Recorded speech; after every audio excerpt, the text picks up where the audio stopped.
बिस्मिल्लाहिर्रहमानिर्रहीम। अस्सलाम वालेकुम नाज़रीन, मैं हूं आपका मेज़बान दानिश अंसारी और आप देख रहे हैं मेरा YouTube channel Danish Ansari official. नाज़रीन, आज हम जिस शख्सियत से बात करने वाले हैं वो किसी तारुफ की मोहताज नहीं। इंडिया के मशहूर और मरूफ एस्ट्रोलॉजर निशांत भारद्वाज साहब। आपने इनकी प्रेडिक्शंस देखी, इनकी पेशगोइयाँ सुनी, कैसे एक-एक करके तमाम की तमाम दुरुस्त साबित हो रही हैं। आज हम इनसे ऐसे ही इम्पोर्टेंट प्रेडिक्शंस लेंगे, मुल्की और इंटरनेशनल सूरत-ए-हाल पर बात करेंगे। सर, पहले तो बहुत शुक्रिया, आपने वक़्त दिया, आपके वक़्त का बहुत शुक्रिया। धन्यवाद। सर, आपसे पहला सवाल मैं उस शख्सियत के हवाले से करना चाहूँगा जिसके गिर्द पाकिस्तान की सियासत ऐसे गर्दिश करती है जैसे सूरज के गिर्द बाकी सियारे जो हैं वो गर्दिश करते हैं। उसका नाम आप भी जानते हैं, इमरान खान है। इमरान खान को 1 साल हो गया है, वो जेल में कैद हैं और इस साल खत्म होने में सिर्फ़ 2 माह रह गए हैं। तो आपको इस साल कोई ऐसी इज़ाइचे में उनकी चीज़ नज़र आ रही है कि वो जो है जेल से बाहर आ जाएँगे या अगले साल पे बात चली गई है? क्योंकि मैंने पहले भी कई बार इस बारे में बात की है और मैंने बड़े वाज़े तौर पे सितारों के हवाले से ये कहा था कि सितंबर-अक्टूबर के बाद उनका समय पहले से कहीं अच्छा आ रहा है और मुझे पूरा यकीन है कि अभी 15 अक्टूबर चला गया है। अब जितने दिन भी इमरान खान को वो जेल में रखेंगे, वो पाकिस्तान की जो सियासतदान है या एस्टेब्लिशमेंट है, उनके लिए उतनी ही कठिनाइयाँ बढ़ेंगी। उनके लिए उतनी मसाइलें और आएँगी और उनको किसी भी सूरत-ए-हाल में इमरान खान को जेल से रिहा करना पड़ेगा। तो सर आपको इस साल जेल से बाहर आते हुए नज़र आ रहे हैं?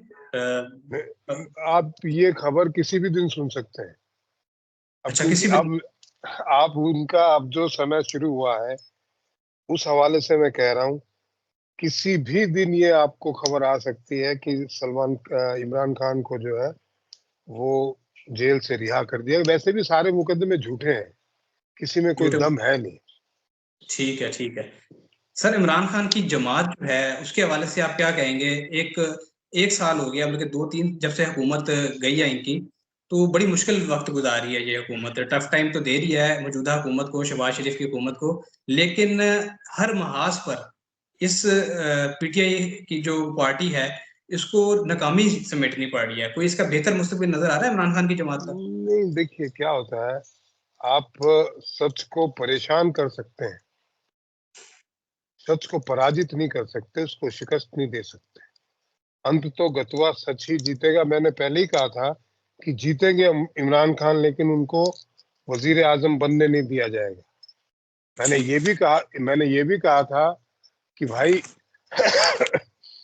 नवाज़ शरीफ को लेके ज़रूर आ रहे हैं, लेकिन वो भी इस मुल्क के वज़ीर-ए-आज़म नहीं बन पाएँगे। और जी, आप ये भी कहा था कि ये लोग फ़रेब करके जो है हुकूमत में आएँगे। और ये भी मैंने कहा था जो 23 जुलाई को जिस प्रकार का बलवा हुआ था पूरे पाकिस्तान में, उसको भी मैंने 1 वीक पहले ही प्रेडिक्ट किया था। इमरान खान को गोली लगी थी, वो भी मैंने 5 दिन पहले ही बता दिया था गोली लगने वाली है। और मैं बड़ा आपको यकीनी तौर पे कहता हूँ कि इस मुल्क को कोई अगर बचा सकता है आज भी, तो वो सिर्फ इमरान खान है। अगर इमरान खान को इन्होंने नहीं रिहा किया और नहीं लाया, अच्छा जी। और यही लोग तोड़ेंगे, क्योंकि ये सब पैसे के पीर हैं। ये अपना रिटायरमेंट देखते हैं कि रिटायरमेंट आपका कहाँ सॉल्यूशन मिल रहा है, कहाँ से कितने डॉलर आ रहे हैं। कोई भी आपके हुक्मरान जो है वो रिटायर होने के बाद मुल्क में तो है ही नहीं, उनके बच्चे नहीं है। और क्या किया उन्होंने मुल्क के लिए जो आगे कर लेंगे? सिर्फ मुल्क को बर्बाद करने के अलावा कुछ भी नहीं किया उन्होंने। ऐसे ही एक सर। टाइम था, एक समय था कि पाकिस्तान की इकोनॉमी जो है भारत से आगे थी। जी। आज ये हालात हैं कि भारत के आस-पास भी नहीं है वो। जी। बांग्लादेश से भी पीछे है। बांग्लादेश के हालात इतने खराब होने के बाद भी बांग्लादेश से पीछे है पाकिस्तान की इकोनॉमी। ठीक तो है, ऐसे ही। ये इन लोगों ने किया इस मुल्क के लिए, और आगे भी ये यही करना जानते हैं, तो आगे भी ये यही करेंगे। जो जानता है वही करेगा, वही जो चीज़ें जानता है करना। इन्होंने बड़ी शिद्दत से मुल्क को लूटा है और आगे भी लूटेंगे ही जितने दिन रहेंगे। सर आपके इंडिया के फॉरेन मिनिस्टर जो हैं वो पाकिस्तान आए हुए थे, तो पाकिस्तान और इंडिया के ताल्लुकात बेहतर होते दिखाई दे रहे हैं आपको? बेहतर तब होंगे जब ये बेहतर करने की कोशिश करेंगे। सिर्फ कहते हैं, कहने से बेहतर नहीं होता बाबू। ग्राउंड लेवल पे उसकी आपको उसको दिखना चाहिए। अब आप कहते हैं कि इंडिया से ताल्लुक अच्छे रखने हैं और इस तरीके की अगर चीजें होती रहेंगी तो कैसे होंगे? वो वो तो अमेरिका रखने भी नहीं देगा आपको इंडिया से अच्छे ताल्लुक। अमेरिका उस चीज को सुलगाए रखना चाहता है, क्योंकि 90% जो टेररिस्ट ऑर्गेनाइजेशन है उन पे कंट्रोल अमेरिका का ही है। तो इस तरीके के माहौल में क्या तो बात हो और कैसे बात हो। अगर पाकिस्तान भी इस तरीके की माहौल में फंसा होता है तो वो भी बात नहीं करता, क्या बात करेंगे? सर 2024 के हवाले से आपने 2023 में बड़ी पेशगोइयाँ की थी कि 2024 बड़ा सख्त होने वाला है जंगों के हवाले से, इंटरनेशनल मामलात के हवाले से। 2025 आप कैसा देख रहे हैं? अभी तक के पिछले 100 सालों के इतिहास में सबसे खराब साल है।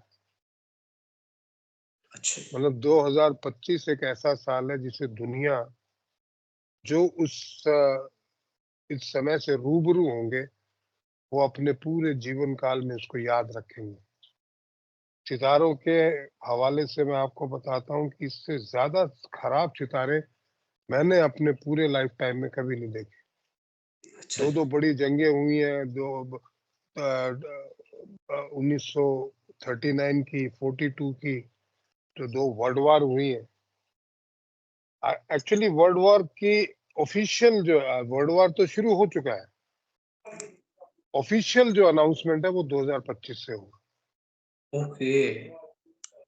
सर आपको फ़लस्तीन और इसराइल की सिचुएशन ठीक होती नज़र आ रही है? फलस्तीन में अभी ठीक होने को बच्ची क्या गया है। देखिए, अमेरिका बहुत कुत्ती चीज है, मैं आपको बताऊं। अमेरिका एक तरफ तो हमास को जो है दवाइयाँ, रसद, ये इमदाद देती है फलस्तीन के साथ में, और दूसरी तरफ उसी इजराइल के जरिए उनको मराती है। जी। ये जो पाइपलाइन गई थी वर्ल्ड बैंक की, यूएनओ की, जिनसे उन्होंने मिसाइलें बनाई थी हमास वालों ने, वो किसने बिछवाई थी वहां? वो अमेरिका ने बिछवाई थी।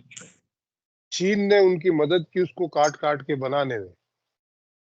उकसाया किसने था उनको, हमास को? अमेरिका ने, इजराइल के ऊपर अटैक करने को। अमेरिकी इलेक्शन की बात ना करें जो अगले महीने होने वाले हैं, तो बात अधूरी रह जाएगी। सर ये बताइएगा कि अमेरिकी इलेक्शन में इस दफ़ा किसका पलड़ा भारी रहेगा? ट्रंप इस दफ़ा जीतते नज़र आ रहे हैं आपको? देखिए, जब ये ट्रंप इलेक्शन में उम्मीदवार भी नहीं थे, जब वो अनाउंस भी नहीं हुआ था, तब भी मैंने कहा था कि अमेरिका के लास्ट प्रेसिडेंट डोनाल्ड ट्रंप होंगे, यूनाइटेड स्टेट ऑफ अमेरिका के, यूएसए के। उसके बाद में यूएसए जो है यूनाइटेड नहीं रहेगा। तब उनके ऊपर अदालतों ने पाबंदी, अदलिया ने पाबंदी लगा के रखी थी कि वो इलेक्शन नहीं लड़ सकते। तो लोगों ने कहा कि महाराज जी, आपने तो ये पेशन गोई की थी कि ये ट्रंप जो है ये जीतेगा, ये तो खड़ा ही नहीं हो सकता। मैंने कहा थोड़ा सा संयम रखें। उसके बाद अदालतों ने उसको बरी कर दिया और वो आज आपके सामने है, वो इलेक्शन भी लड़ रहा है। और उस समय तो बाइडेन और कमला हैरिस किसी का भी नहीं पता था। जी सर, ऐसे तब भी हमने कहा था, और आज भी मैं आपके चैनल के माध्यम से कहना चाहता हूं कि Donald Trump will be the last president of United states of America. Last president of American state of America. Sir ये बहुत बड़ी पेशगोई है। आपका बहुत शुक्रिया, आपने अपना कीमती वक़्त हमें दिया, हमारी ऑडियंस को दिया। आपको यहाँ बहुत पसंद किया जाता है, आपकी प्रेडिक्शंस जो हैं वो अक्सर और बेशतर बल्कि 100% मैं कहूँगा कि दुरुस्त साबित होती हैं। तो अगली वीडियो तक के लिए इजाज़त दीजिए। अल्लाह हाफ़िज़।